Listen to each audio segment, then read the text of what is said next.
Well, good morning, everyone. Just off to work at Fit Foods in Port Coquitlam, and I thought I'd take this opportunity to talk briefly about COVID-19. As many of you probably know, we had our first community-acquired case here in Vancouver. I believe it's still the only community-acquired case that we know of here in Canada.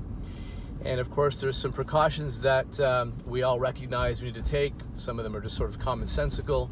Washing your hands frequently and for at least 20-25 seconds. Coughing into your sleeve, not going into work if you're sick. Sadly, some people seem to still be doing that.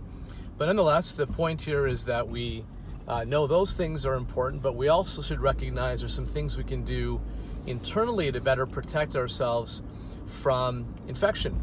Now, I'm not suggesting for a moment there is any evidence to suggest that these things I'll be talking about will protect you against COVID-19. We simply don't have that evidence as of yet. However, these things will support immune function, and some of these things have both immune supporting effects as well as antiviral activity. So let's begin with the obvious, vitamin D. We know we're deficient in this vitamin here in Canada, and you want to get the vitamin D3 form. About 2,000 IUs a day should be sufficient for the vast majority of individuals. Certainly, most of us are in fact deficient. So vitamin D has not only immune supportive effects, it's immune modulating, but it also has some, believed to have some antiviral activity as well. And then we have vitamin C. Vitamin C has both immune supportive roles to play as well as an antiviral effect. The antiviral effect kicks in at a considerably higher milligram strength, but nonetheless, vitamin C is very important. It's also worth noting that sugar and vitamin C compete, and we know that sugar is immunosuppressive. That is to say, it suppresses immune function. So one should really try to limit one's sugar intake if one is trying to support immune function. So having vitamin C, I take about anywhere between 2,000 to 3,000 milligrams a day. I up that when I'm not feeling well. I actually do the same thing with vitamin D. When I'm not feeling well, I do up my vitamin D for that 3, 4, 5 day period that I'm not feeling well. I tend to go as high as 10,000 IUs of vitamin D during that week or so that I'm not feeling particularly well or feel like I'm coming down with something.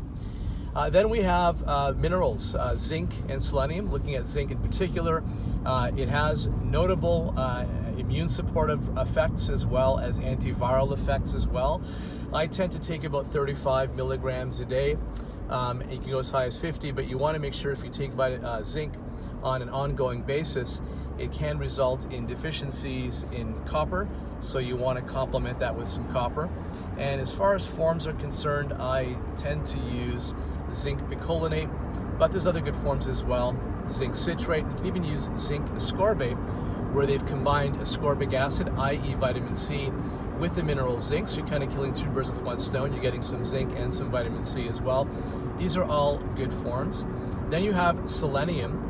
Now, selenium is a mineral that we know to be play an integral role with respect to immune function, but it also has a very other interesting effect in that it reduces the virulence of microbes, specifically viruses. So what they found in studies was that when the individual, these are usually animal studies to the best of my knowledge anyway, when they are deficient in selenium, if they are exposed to a virus, the virus behaves more aggressively. It's more, the term is virulent.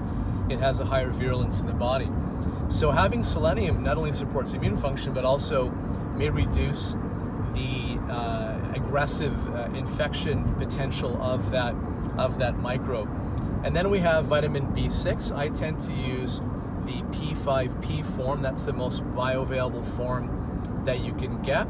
And you want to have about 50 milligrams a day. They found in a study that the RDAs are insufficient with respect to maintaining healthy immune function. I did forget to mention, with respect to selenium, what form I use selenomethionine. That's the preferred form that I recommend to individuals. That's the most bioavailable form that there is.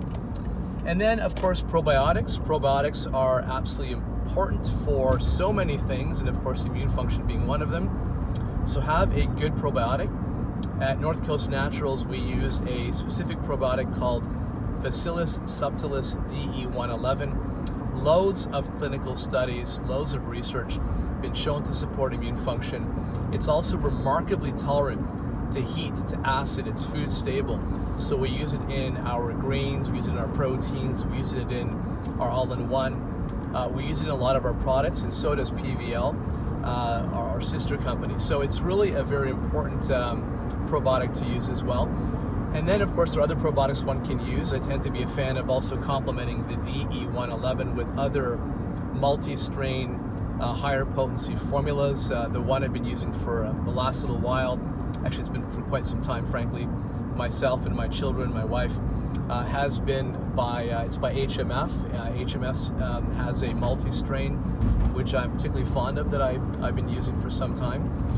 And then fish oil, making sure they get adequate amounts of EFAs, whether that be from fish oil or from plant sources like flax. And there's a few other great ones as well that one can use. The thing here to remember is with fish oil, people think that sometimes more is better, but there is also the flip side of that. Too much of a good thing can be a bad thing, and we know that too much in the way of fish oil can actually have an immune suppressive effect. So you don't want to take excessive amounts of fish oil. Have a healthy diet, lots of vegetables and fruits. Once again, cut back on processed foods, that's a given. Cut back on sugar for the reasons I mentioned earlier. So these are just some of the things that one can do to better protect themselves. And once again, I'm not suggesting these things will, in fact, if you were exposed to COVID-19, protect you.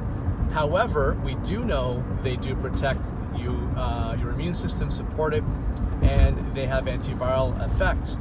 Now, that being said, one would suppose that if that's the case, it doesn't hurt to try these things, and better some protection than none at all. So I thought this would be something worth talking about. Anyway, hopefully this information is useful, and hopefully you'll also do, once again, not just things to protect you from the virus or the microbe from the outside, but also support the body from the inside to better protect ourselves. Take care, everyone. Talk to you soon.